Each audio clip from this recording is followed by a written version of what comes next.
Assalamualaikum warahmatullahi wabarakatuh. Saya Dea Maisa Aziza, mahasiswi dari Universitas Pamulang, akan menjawab pertanyaan dari soal psikolinguistik dalam ujian akhir semester.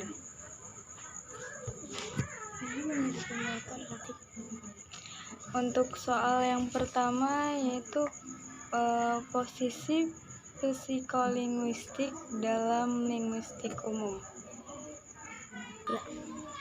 Psikolinguistik sendiri berasal dari kata psikologi dan linguistik. Psikologi yaitu ilmu yang mempelajari tentang proses mental dan perilaku yang terjadi pada manusia. Lalu linguistik sendiri ilmu yang mengkaji tentang bahasa yang akan menjadi alat komunikasi antar manusia. Jadi posisi psikolinguistik di dalam linguistik umum yaitu sebagai suatu ilmu yang mengkaji tentang bagaimana proses manusia berbahasa dan berperilaku secara benar. Psikolinguistik juga sangat terbuka dalam berbagai temuan disiplin ilmu yang lainnya sebagai alat bantu untuk menginterpretasikan masalah pemerolehan bahasa. Jika dilihat dari kalimat psikolinguistik juga bisa dikatakan sebagai cabang kajian dari linguistik umum dan di dalamnya membahas tentang bagaimana cara kerja otak dalam memahami bahasa yang didengar maupun yang akan dikatakan kepada orang lain. Untuk soal nomor 2, manfaat belajar psikolinguistik baik secara teoritis ataupun secara praktis. Manfaat belajar dari psikolinguistik sendiri dapat mengetahui fungsi memori yang ada di otak, lalu bisa menghubungkan antara bahasa dan pikiran, lalu menganalisis pengucapan bahasa yang salah jika sewaktu-waktu akan diucap, lalu mempelajari psikolinguistik yang pasti kita akan mendapatkan banyak pembelajaran dan pengalaman yang baru, bisa mengetahui apa itu bahasa pertama dan maksud bahasa yang kedua, lalu bisa membantu para pengajar dalam memberikan pemahaman kepada siswanya yang memiliki pengalaman yang berbeda-beda pemahaman. Lalu nomor selanjutnya, nomor 3, istilah-istilah yang paling sulit diingat dalam psikolinguistik secara ungkapan serta ungkapkan dengan alasannya. Menurut saya istilah-istilah yang sangat sulit dipahami dalam kajian psikolinguistik itu seperti psikolinguistik neurologi atau neuropsikolinguistik. Mungkin dari namanya saja memang sudah sangat sulit untuk diingat dan diucapkan.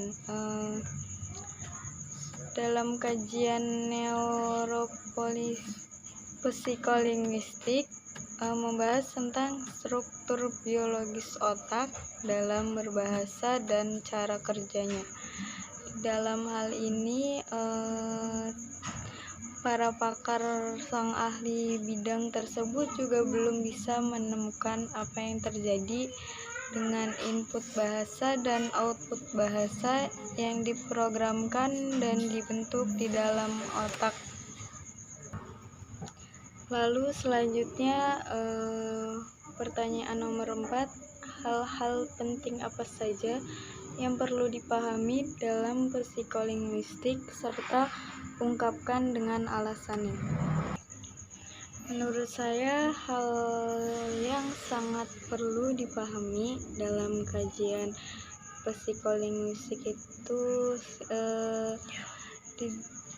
pengertian dari arti psikolinguistik itu sendiri, karena psikolinguistik didasari dari dua kata yang berbeda dan disatukan di dalam suatu pendekatan dan bisa mempunyai dua arti namun dijadikan satu fungsi di dalam satu kata, yaitu psikolinguistik.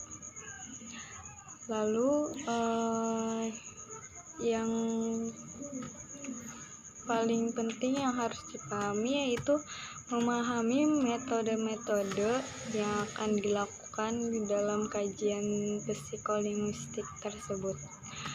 Lalu memahami komponen-komponen yang ada di dalam psikolinguistik seperti fonologi yang terfokus pada bagaimana otak memproses dan memahami bunyi-bunyi yang akan dikeluarkan oleh alat ucap. Terus yang kedua yang selanjutnya morfologi, hubungan antara kata yang berhubungan dan pembentukan kata-kata berdasarkan pada aturan-aturan.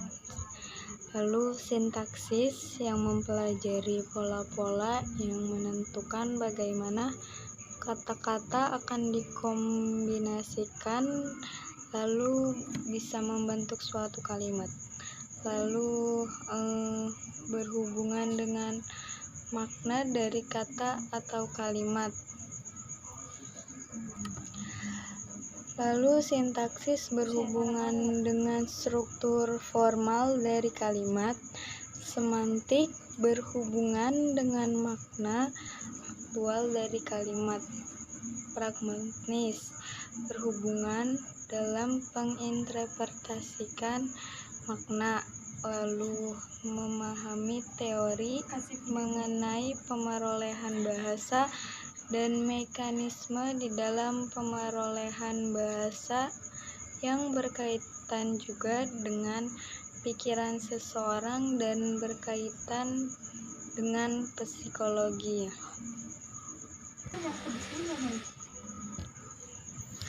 Mungkin itu saja jawaban yang bisa saya kasih. Kurang lebihnya mohon maaf. Wassalamualaikum warahmatullahi wabarakatuh.